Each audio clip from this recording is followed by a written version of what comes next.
The San Francisco 49ers, well, they just beat the crap out of the Dallas Cowboys 42-10, the most dominant victory they've had all season. Well, we're here to break it down. I wasn't live that much last week. Marco wasn't either, but we're here on Monday. Got to get our regular Monday show going in, and we're going to be back here right after this.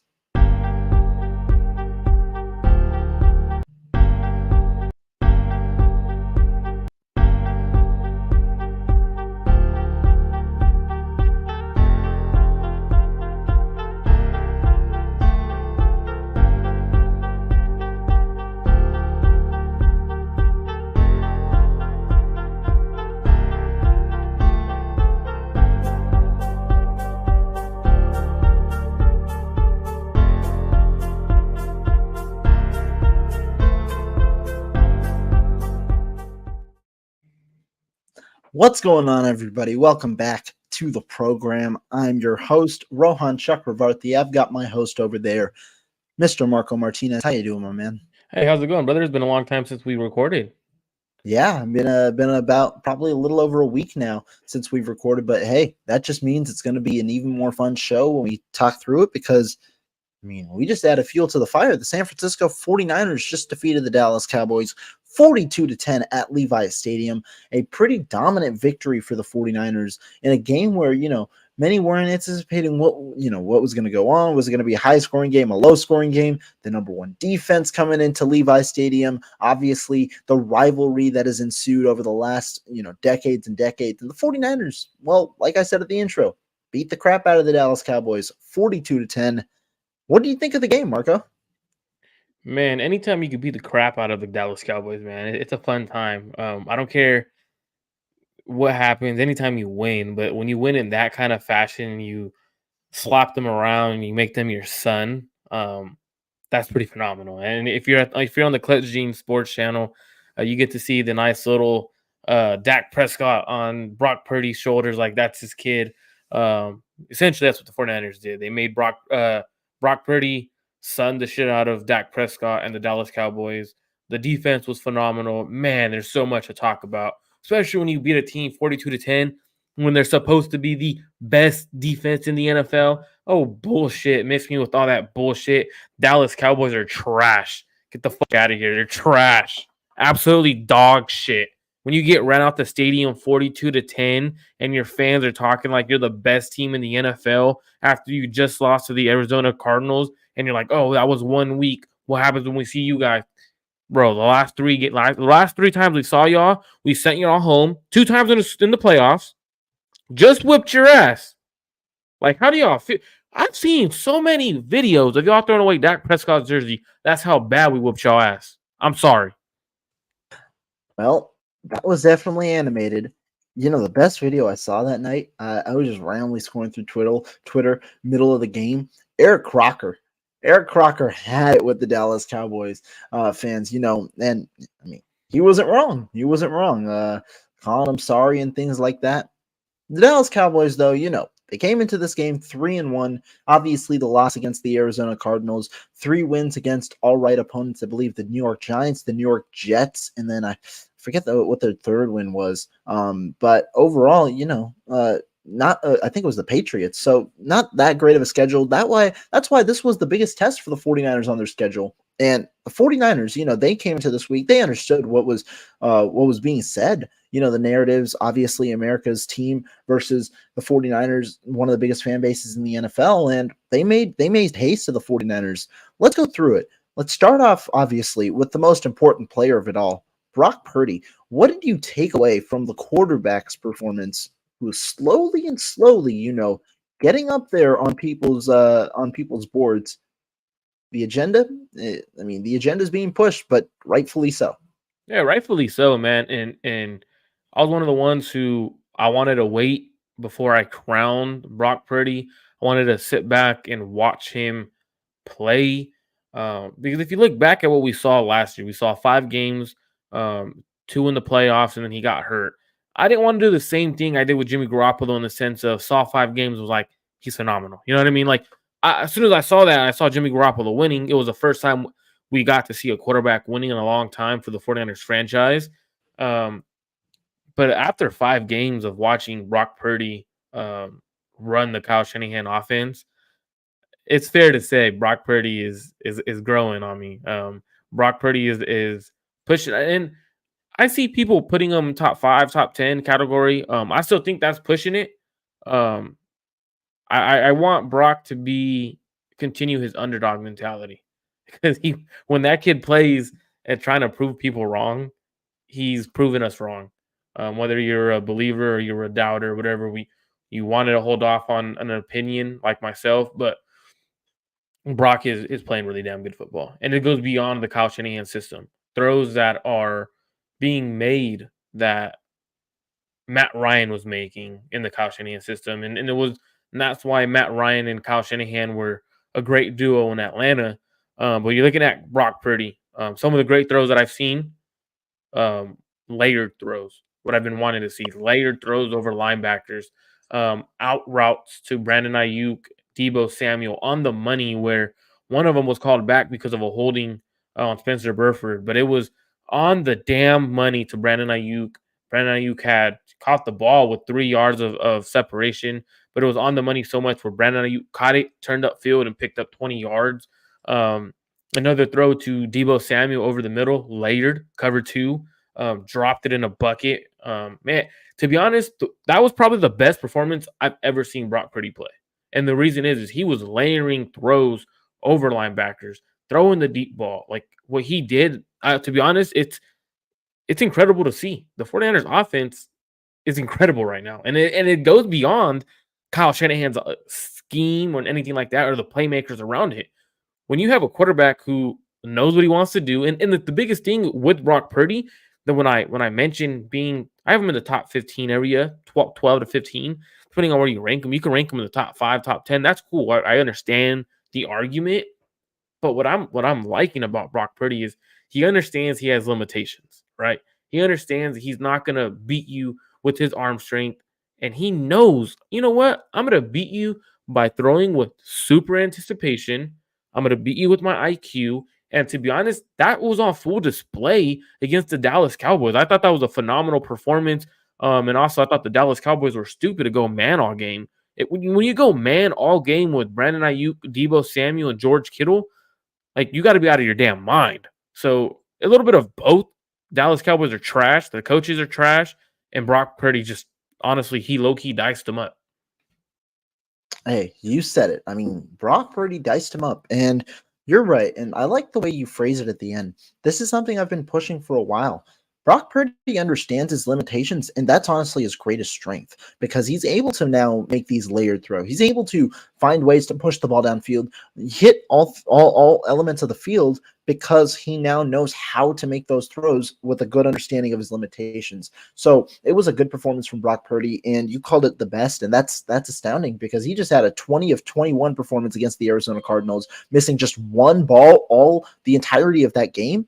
Missed just one pass, right? See, but the thing is, though, Rohan, is even though you missed one pass, that doesn't necessarily mean you were making the great throws he was making on Sunday night, right? Like, to me, that's why I think it was the best game, because he was making those high level layered throws where it's like, damn, that's a damn throw. No, I definitely agree with that. The point I'm saying is when you're comparing performance to performance, you got to understand what high credit Marco is given this performance for when you're comparing it to a performance that statistically broke records in the 49ers franchise history. And so, Brock Purdy overall was a very, very solid performance. And it's the overall combination of little things, right? To me, it's the resilience that has been something that has stood out to me this year. You look at this early portion of the game, the second and third drive that the 49ers had, Brock Purdy missed a couple of throws, and he himself said it post-game. He missed a couple of throws that he probably wished he could have had back. What happens, though, against tougher opponents where you're facing a better pass rush, where pressure is going to be in your face a little quicker? You got to get the ball out quicker, and you got to understand where to go when you get the ball out quicker. How do you adapt to that after struggling maybe on a drive or two early on? Well, Brock Purdy found different ways to adapt to that. He definitely did, and that's why you turn a shaky performance early on following that first touchdown drive to a 17-24 performance for 252 yards and 4 touchdowns, because you found ways to adapt. And the way that he's having that resilience in the game itself, I think is a very special talent for Brock Purdy. And overall, that's something that I'm intrigued to continue to see, because that bounce back mentality, right? That sometimes is what separates different quarterbacks. And it's really the big moments as well. The question that I had coming into the season wasn't whether Brock Purdy would be a good quarterback or not. My main question was around the 49ers' number one goal. It was winning a Super Bowl. What happens on the path and also in the Super Bowl against, who you're facing? You're facing teams that are so talented that you're going to need strong quarterback play in order to overcome some of the other teams and how they play offensively and defensively. And Brock Purdy had his first biggest test of the season against a high caliber defense. And I thought he passed with flying colors against the Dallas Cowboys, overcoming some early mistakes, but also making sure, he was able to kind of efficiently run the offense. It's not like he's turning the football over. It's not like he's, getting himself into that category. He's playing efficient football, completing 72% of his passes. If you look at his air yards per attempt, last year it was at 6.6. This year it's at 7.6. He's improving in that category while becoming more efficient and playing more turnover-free football. All positive signs for Brock Purdy through 5 weeks, and he for sure is ascending into that not elite, but what I call it is the high caliber quarterback range, which is the franchise level quarterbacks. There are only 12 or 13 of those in the NFL. That's where Brock Purdy is slowly emerging into that range right now, and I think the 49ers and Kyle Shanahan are pretty safe in assuming that they have who they believe is their guy for the foreseeable future. And the way I see it, and it's no knock to Brock Purdy at all, no knock to Kyle Shanahan and the 49ers. But I'm going to put this in basketball terms for a lot of people, because we have a great franchise, the Golden State Warriors, who play in the Bay Area. What I see Brock Purdy as right now is kind of that Draymond Green, Klay Thompson kind of player. And what I mean by that is they're always making the right play. So they're not going, you're not going to see Draymond and Klay going above and beyond like we saw Steph and KD do, in terms of offensive skills, right? Like KD and Steph, they could light it up any moment, any game. Klay Thompson, on the other hand, Draymond Green, they're going to make the right pass. They're going to take the right shot. They're not going to do extra because they know who they are as players. And that's essentially what Brock Purdy is doing right now. He is being that guy who understands, you know what? My role isn't to make the big time throw. My role is to find the open guy, and I'm going to have an open guy because I have so many playmakers around me, right? It's Draymond Green. I'm not going to take a layup because I know Steph's in the corner when I drive. Kind of style. I'm going to pass up my shot for the right shot. And I think that's the biggest thing right now. And a lot of people are discrediting Brock for it. I think it's Brock being Brock. He's going to be the guy who doesn't care about the fame and glitz and glory. That's just who he is. And I think that's the best thing right now. He doesn't care if Brandon Ayuk's his best playmaker. He knows that's his best receiver, but instead of throwing it to Brandon Ayuk 10 times a game, he's going to throw it to the right guy every play. And I think that's the biggest reason why the 49ers offense is very successful. Even Rohan, when you watch the tape, because I know I watched the tape earlier today, there's still plays that are being left on the field by Brock. Now, the reason why, you were texting about this, the reason why that it doesn't matter is because Brock's making a good enough read, a good enough pass where that big play that he just gave up or did it passed on, and there's a few times where he passed on it, he's continually making play after play after play, which allows him to not have to make that throw.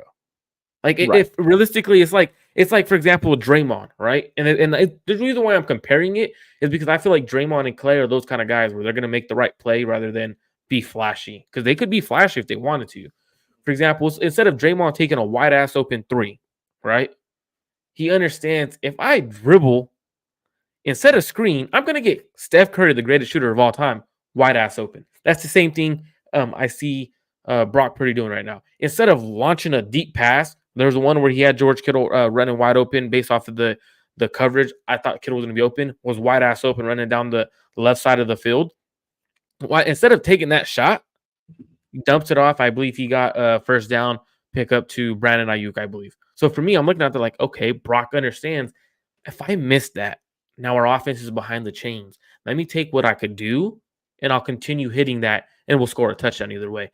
To be honest, what he's doing right now is phenomenal. It's fun football to watch.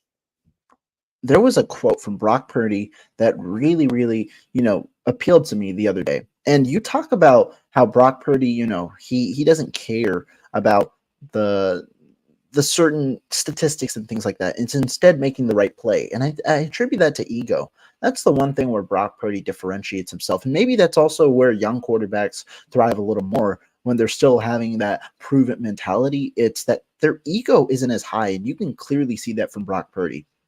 Somebody asked Brock Purdy where, he was trying to improve kind of from last season, especially the playoff game against the Dallas Cowboys last year, where Purdy looked shaky, but the 49ers still won 19-12.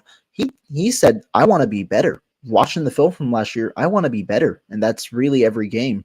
Going back to last season, it's like, all right, I'm going to play a lot of the same guys on defense and a lot of the same scheme. For myself, it's another challenge for me with this scheme. I want to be better than I was last time, but was that my only motivation and my only goal this week? No, man. I was just doing what I was asked. Knew the game was going to come to me over time. You've just got to get into a rhythm, hit the open guys, and do my part as a quarterback. Don't try and force stuff and be a superhero, and that's that. So I learned from the game last year, moved on, and just played this week.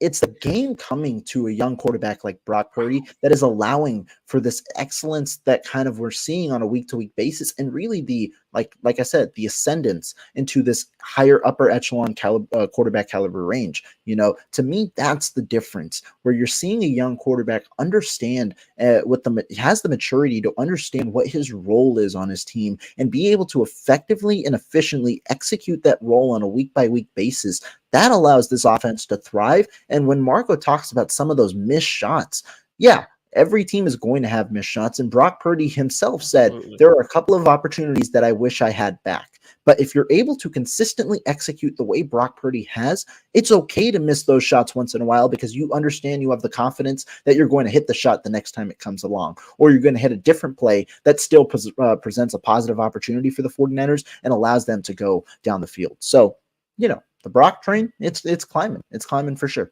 Absolutely. And the key thing you said was maturity. That's the key word out of the entire thing.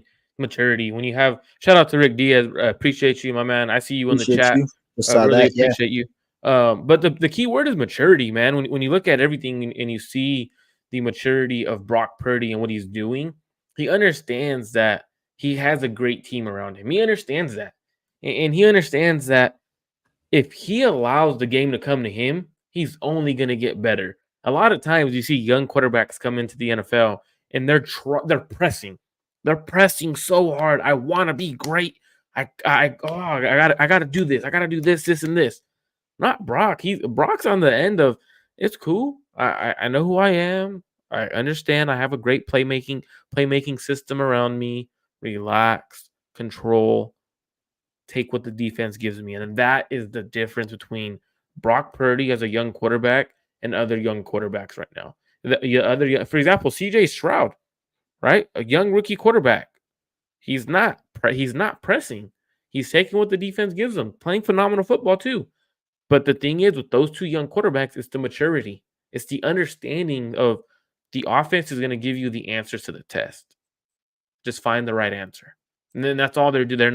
They understand I don't got to go above and beyond. However, I would say Brock is going above and beyond, and he needs to give himself a little more credit because some of those throws that he's made are like those are high The level layered throws. ones especially are really valuable. Like you talk about the understanding of where a defense is, but the issue at times before is you knew where you wanted to throw the football, but there are obstacles there. The understanding where you see the different level of touch that he has on certain throws, where some you understand you got to get it there with a little more zip. Some you've got to let it, float a little more to get it over the defender in order to hit him in stride. Those throws are pretty darn impressive. I'll say that. Absolutely. One of the throws that I thought Brock got lucky with was he was going to it looked like CMC was on a choice route, Texas route, whatever people want to call him. I believe it's a Texas route. Everyone calls it a choice, Texas. Every offense is different. Mhm. But it actually got batted at the line of scrimmage. I'm Mhm. actually glad it got batted because there was a chance that was either getting broken up or intercepted. Jordan Lewis was breaking on it, and after watching the All-22, there's a chance he gets broken up, intercepted. I don't know how good Jordan Lewis had a good break on it. Ended up diving and swiping. Pass was bad at the line of scrimmage. Those are two things that I noticed. Batted passes this game. For some reason, he had, I believe, 2 or 3 batted passes. Right. You hardly see that from Brock. And Steve Young in the past has said that's because of eyes. And I hope that's not something a negative that comes into Brock's game where people are watching his eyes and they see like you know what I mean. So Steve Young has said that in the past. I'm just throwing that out there. That's something I saw. Um, anything else offensively about Brock that you want to talk about, Rohan? No, I think we covered the majority of Brock, but there are certain things offensively that I think are valuable to talk about. When you talk about the offense and different ways the 49ers operated, we talk about Brock Purdy because he's the star of the show. But there was a lot of different things that happened offensively in this game where you score 42 points, you've got to talk about it all. First of all, at the running back position, Dallas Cowboys, they were doing everything they could to sell out on Christian McCaffrey. A couple of penalties they might have gotten away with and things like that. But 19 carries, 51 yards. Not the most effective performance for McCaffrey on the ground, with the Cowboys looking to ultimately try and derail that portion of the game plan. But Jordan Mason came in, and he came in early. A lot of people will point out the garbage time carries. Mason had a lot of carries when the 49ers were up multiple scores. But I look back and I was charting when Mason ran the football and exactly, kind of the different plays that it was going on. Mason had his first 2 touches back to back with 3 minutes left in the first quarter. Mm-hmm. The 49ers weren't up significantly at that stage. I think it was 7-0 at that point. And Mason came in. Not Christian McCaffrey. Kyle Shanahan talked about it at the end of the after the game. He said, he felt that Christian McCaffrey, or really a running back, was going to break one. Pulled Christian McCaffrey to get him a breather and trusted that Jordan Mason was going to do it. Little did he know, Jordan Mason breaks away a 12-yard carry right before McCaffrey is able to break one. But, Mason's looked good. What did you think about his performance and the way that he was utilized this week? I like how the Niners use Jordan Mason a little bit more. It's a different style of approach to the game. It's a more physical approach, but with speed element. And I like Jordan Mason because he's a guy who is fighting for every yard. He's always falling forward. Oh, that's funny. Shout out to Seventh Heaven. He said, just wanted to say God's favorite team, 49ers defeated Satan's favorite team, the Cowgirls. But looking at Jordan Mason, I just love how he runs the ball. He runs so physical, so like he's always running hard. And those kind of runs will always be falling forward. I think it's time he's running back too. Shout out to Elijah Mitchell. Can never stay healthy, man. It's good running back, bad luck. I mean, it might be time to see if there's any running back needy teams that are looking to pull the trigger on a running back, um, and trade him for whatever you could get. I don't know who would trade for him. He's hurt. But I think it's time TDP and Jordan Mason actually are ready because even with TDP, he was getting run against for a little while. He got a few reps against the Dallas first team. They still had their first team out there late in the In the game. third quarter, yeah, I believe, or Yeah, late third or early fourth, somewhere around there. and he had some impressive runs. So it's like, in my opinion, I think it's time Kyle starts giving the ball a little more to Jordan Mason and TDP. I mean, I understand how great of a running back Christian McCaffrey is. Phenomenal, phenomenal running back. But I think it's time you start giving some of the carries to some other guys. And I think they're very capable. From what I saw last night against the Dallas Cowboys, both of those running backs are capable. And Jordan Mason is probably, for a few teams in the NFL, probably running back 1 for sure. Yeah, I mean, I think I can see what you mean. I mean, with Jordan Mason, and I I'm a guy who covers 2 teams. For those that don't know, I cover the Wisconsin Badgers out here in Madison as well, a college team, and I like to create find different similarities between my teams. And surprisingly enough, the college team over here, their running back 2 got injured. He's out for the season, and now we've got a backup who hasn't really played much, but he's a hard-nosed guy. He just runs the football heavily, like he just runs it powerfully. And he reminded me of Jordan Mason in a way because he's a guy who has to work on pass protection, has to work a little bit on the receiving end probably. But he's a guy who ran hard and, he fights for those extra yards. And you could see, like, how that changes the momentum of a game, because when you think it's a 2-3 yard gain and it ends up going for 4, 5, 6, 7 yards, I mean, that's a huge shift in what you can do offensively. And the whole point for the 49ers offense, both with their passing game and the running game, is to set up early,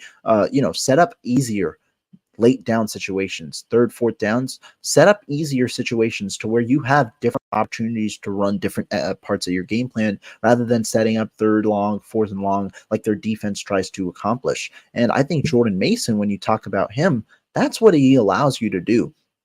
Still need some improvement. And the thing the 49ers love about Elijah Mitchell is his ability to not turn the football over, right? 0 turnovers throughout his entire career with the 49ers. That's important. But with the injury history that Elijah Mitchell has, I think you do have to evaluate what you're going to do at the running back position. Perhaps the 49ers believe that it's better to have 4 really strong running backs just because they want to go all in this season. I wouldn't fault them for that, because what you'd really get in return for Mitchell is a 5th-round pick. And if they believe that they're running a Super Bowl is crucial with Mitchell in the fold, then I wouldn't mind them keeping him. But you are going to have these conversations between Mitchell and Mason on whether you want to either rotate them together in games, in that RB2 spot, or potentially give Mason some more run and see what he can do with more opportunity. Because again, this is not a role where there's a ton of opportunity. Christian McCaffrey is going to take up at least 60% of the snap count. And the 60% of the snap count is where the majority of the running back touches go anyway. He can only he might take 58% of the snaps and still get 25 touches, And so there are different things that you got to look at, but I think there's a conversation to be had. Absolutely, there's a conversation to be had there. Shout out to 49ers minded, especially because the other 2 running backs, they were productive. 15 yard carry from TDP.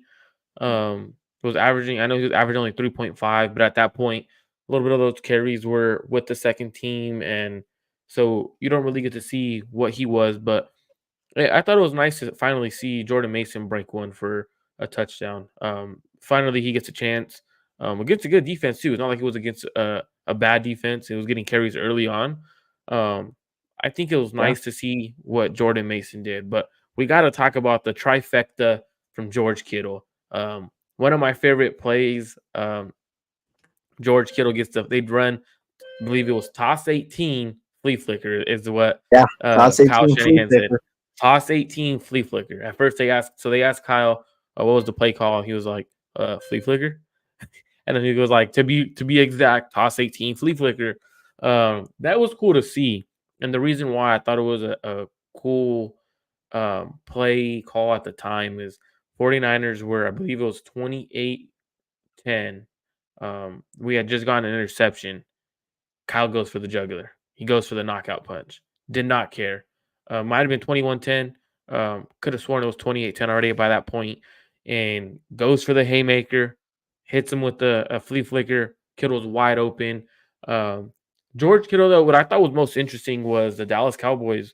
They kept wanting to play press man with him, with their safeties, whether it was Donovan Wilson, Curse, but they wanted to play press man for some reason. To me, that was the most interesting thing, because if you're going to be in press man, or at least in man, you're up in his face, whether you're pressing or you're belling, whatever the case you're doing as a safety, if you're going to shoot your hands, you can't fucking miss as a safety. Like, even as a corner, you can't miss. But on one of the touchdowns, I believe it was George Kittle's second touchdown of the game, might have been his third, but it was the one where he caught it in the middle of the end zone. So I don't know if that helps, but it was the one in the middle of the end zone. It wasn't the flea flicker. It wasn't the first one. That was a nice rollout by Brock Purdy. But eventually, Donovan Wilson, I was watching that play from the get-go. I started yelling, George Kittle's wide ass open. So Donovan Wilson goes to shoot his hands. George Kittle gets skinny, makes him miss. Now he has him on his back the entire time. He has him trailing and gives him what some will call a rocker step, gives you a hard step that way, makes the DB think he's going that way. DB went that way. George Kittle was wide ass open. But if you're going to play man against George Kittle, let me tell you, you better play it right, because he's physical, he's fast, and he's bigger than most safeties. I think it was what the cool thing was the game plan, and you could look at the game plan from the Dallas Cowboys. They wanted to take away CMC, they wanted to take away Brandon Ayuk.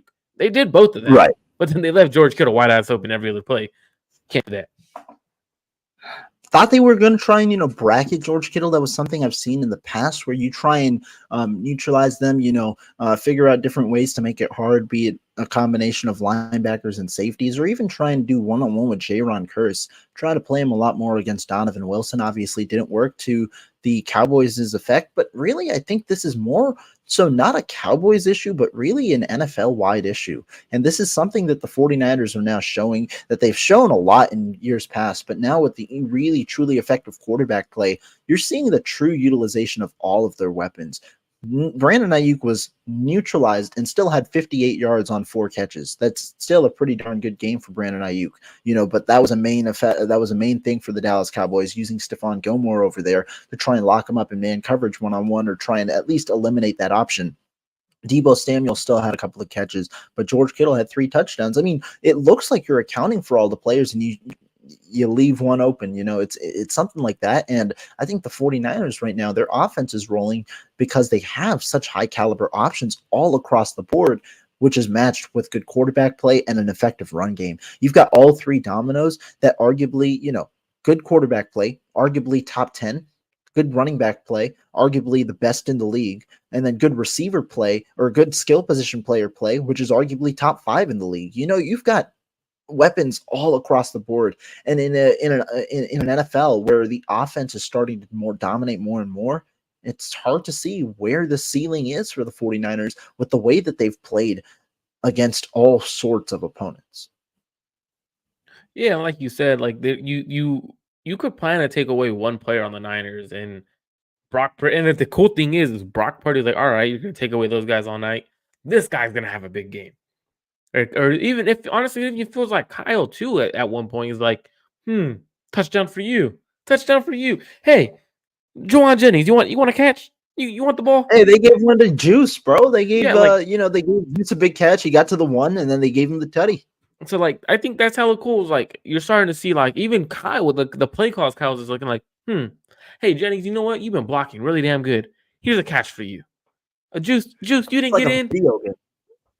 Or like on the screen where like they ran the screen to Juice and he didn't get in. It was like everyone and we're all watching the game. We're all like, Kyle's coming back to Juice. I don't care. Kyle's coming back to Juice. Saying, as soon as he didn't get that first, as soon as he didn't get it, I was like, they're going to run one play, and then after that, it's going straight to Juice. They're going to run it. If it don't work, Juice. That's who it is. Yeah, like so we are like so. It honestly felt like Kyle and the Niners are they want to spread the ball around because they think it's fun. Like they enjoy the success, and this is the thing with the Niners right now is they're enjoying the success of their teammates, and that is hard to see in the NFL right now with egos. For example, if you see other teams, if a player is going crazy.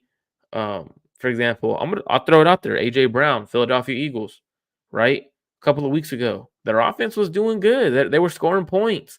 AJ Brown got all mad. He wasn't getting the ball. You're not seeing that with the 49ers. You're seeing them want that player to keep getting the ball. Like they're excited about it. So that's the biggest thing right now is the offense isn't playing with an ego.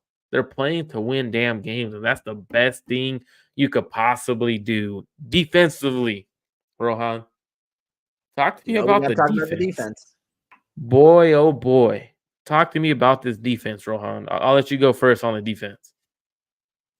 Okay, so we got to talk about the main highlights. I mean, Fred Warner is elite. Like we knew that, but Fred Warner had a phenomenal game early on. In big games, you want a player to set the tone. That's exactly what Fred Warner did. Early on, and I was like, am I questioning myself? Go back and I watched the film maybe 20 minutes before we go live just to see what Fred Warner exactly did. And it was a great performance from Fred. Overall, and I'm not just talking about the plays that he's there, just the way that he impacts the game. I mean. The 49ers, the Cowboys tried to use CeeDee Lamb a lot in the slot, right? And so that meant a lot of Isaiah Oliver, but the 49ers did different things as well to try and neutralize CeeDee Lamb. He was a guy who looked frustrated as well, with not as big of an output as you'd expect from a high caliber receiver like him. But I thought, honestly, this was the most dominant performance I've seen from the 49ers defense the entire season. You gave up 6 points, sure, to Pittsburgh and a bunch of 3-and-outs. You gave up only, I think it was, 7 points in week 3 12 points to the New York Giants. You're averaging under 15 points a game, but this was the one that was the most dominant because it came against an offense that many expected to be a solid offense. But this was the difference in the game. We talk about the offense scoring 42 points. To me, the reason I thought the 49ers was going to win this game, I thought they'd be able to score. Maybe definitely not to the caliber that they did, but I thought they'd be able to score. But defensively, personally, I didn't think Dallas was that good offensively. I just didn't think that they were a good team compared to what expectations were. They've been like average, and that doesn't work against this elite level 49ers defense. One thing I want to point out, because I don't know if it's gotten as much love, I thought the coverage was phenomenal. I thought the coverage yesterday was very, very good. Deommodore Lenoir, he had a nice PBU that led to the interception. Charvarius Ward had a nice deflection. But overall, some of the plays where you're looking at, it's just like, essentially not coverage sacks necessarily because the defense got there, but it's like coverage sacks because you're holding up against a Dallas offense that wants to get the ball out quick. If the ball isn't out of Dak Prescott's hands in 2.5 seconds, that's a coverage sack to me because Dak Prescott has been releasing the ball in 2.43 seconds on average heading into this game. He was getting the ball out quick, which led to a lower ADOT. It's trying to play the space game for the Dallas Cowboys offensively this season. They weren't able to get the ball out that quick this against the 49ers, and that led to sacks because of good coverage. Yeah, if you look at the defense, so I've been critical of the defensive line in the sense of not necessarily the D line. I think Javon Hargrave has been phenomenal in pass pro. Got to give him his credit. Especially, I'm the kind of person if I critique you and you prove me wrong, I'm going to give you your flowers. Javon Hargrave in the run game has been phenomenal this year. I don't know if it's coaching, if it's someone on the D line who's like, hey, your technique has been great. Or if not, let me fix it.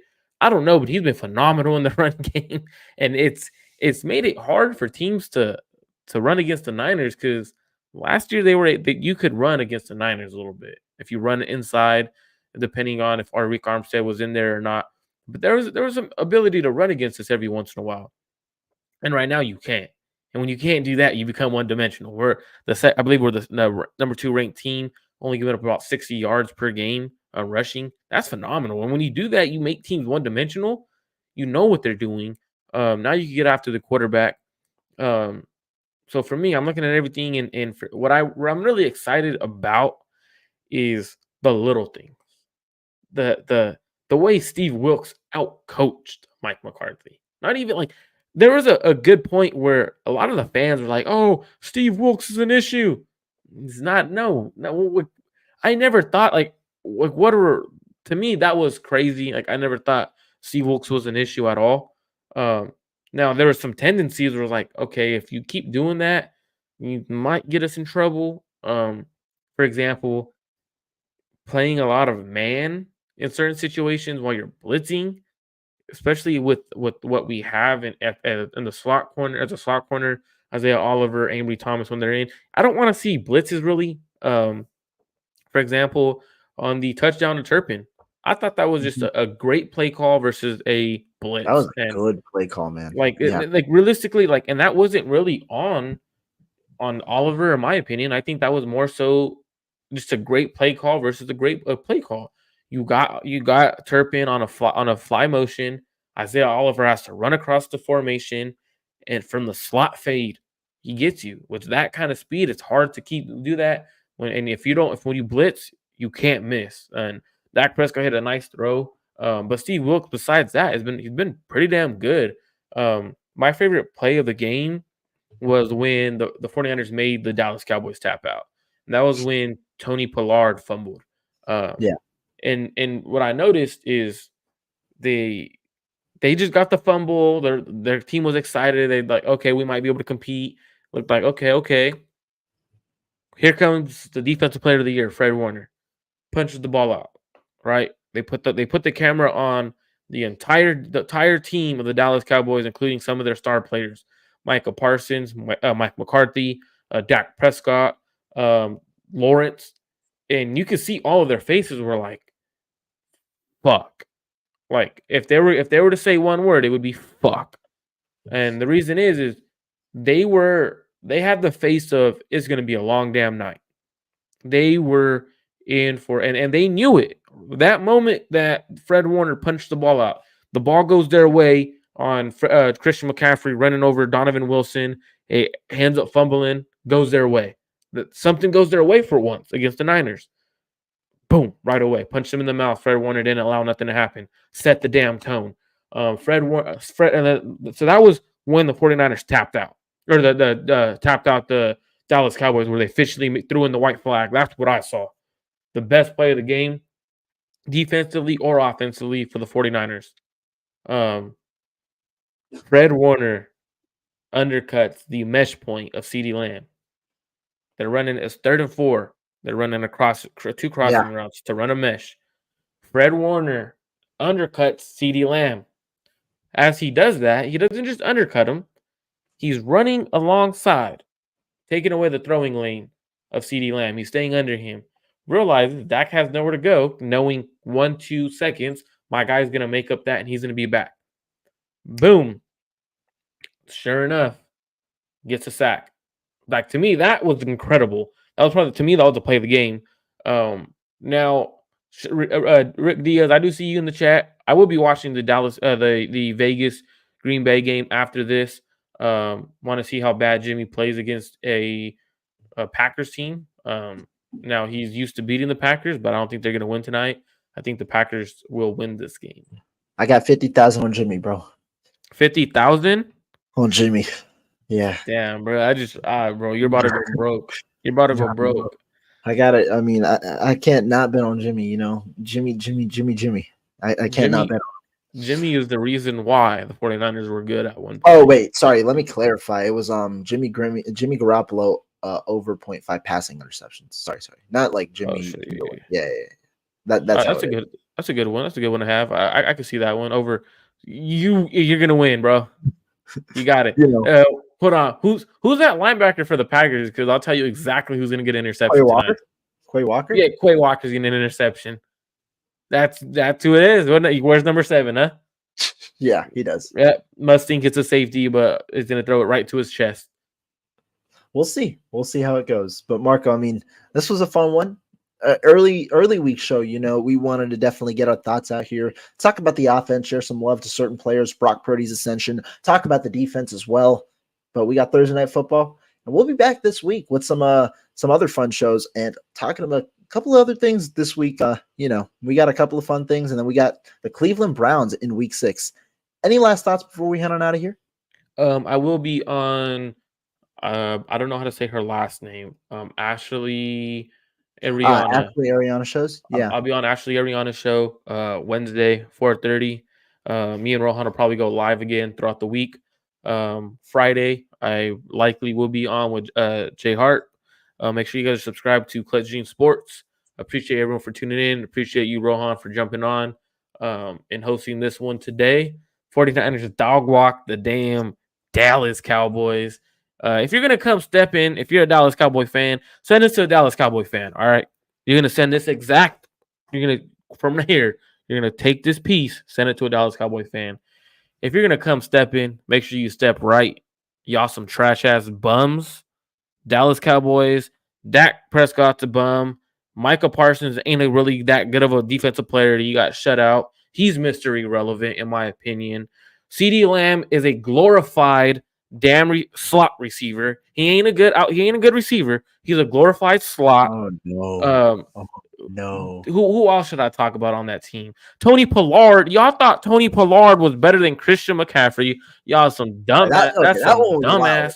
That one was a wild one. That one was quite wild. Yeah. Who else should I comment on that team? I won't come at a few of them because I know one of them personally. Shout out to him. Shout out to Deron Bland. 209 keeping it off from Modesto. That's the only player you guys have that's respectable. Everyone else is a bunch of bums. Hey, Dallas Cowboys going to beat the 49ers in the NFC Championship game. What the hell did you just say? I mean, that's what Micah's saying, He's saying, bro, Micah's stupid. Bro, Micah. So I'm gonna comment on Micah's comments because Micah came out and was like, "Oh, I thought it was a much closer game." Bro, in the first half, y'all couldn't get a first down. And you gave up 21 points in the first half. It wasn't close. The entire game, if you look at everything from that game, it was not close, Micah. I don't know what game you're watching, what game you were playing in, whether you thought you played Madden or something. It was never close. For you to come out and say, oh, it wasn't personal, bro, you're telling me a team that just kicked you out of the playoffs in back-to-back years, it wasn't personal for you? Like, come on. You got to be kidding me. If you didn't think it was personal, right? I think every week's personal for every team. The fact that you thought you could lose 2 years in a row to a rival, and this isn't just a few years rival. This has been generational rivalry. This is dating back to, you could go the 70s, the 80s rivalry. The fact that you thought it wasn't personal, every single Dallas Cowboys fan took that shit personal. The fact that you as a player are like, well, it wasn't personal. You just let your fan base down, and the fact that you keep telling them false promises, he keeps giving them false promises. Maybe you should stop promising your fan base stuff, bro, because you're really doing a bad job right now, Micah. Poor Micah Parsons. He just took a couple of, he took shots first. Marco fires back. And that's the perfect way to end today's show. Micah, might want to watch what you're saying after the way the 49ers beat the Dallas Cowboys this week. But that's for another time. Marco, I appreciate you. We're going to definitely be back later this week with a fun show. Guys, all y'all in the comments, we appreciate the support. Make sure you guys go subscribe to Clutch Gene Sports. Go subscribe to my personal channel as well. Links are all in the description. And we'll be back later this week with the show. See you guys.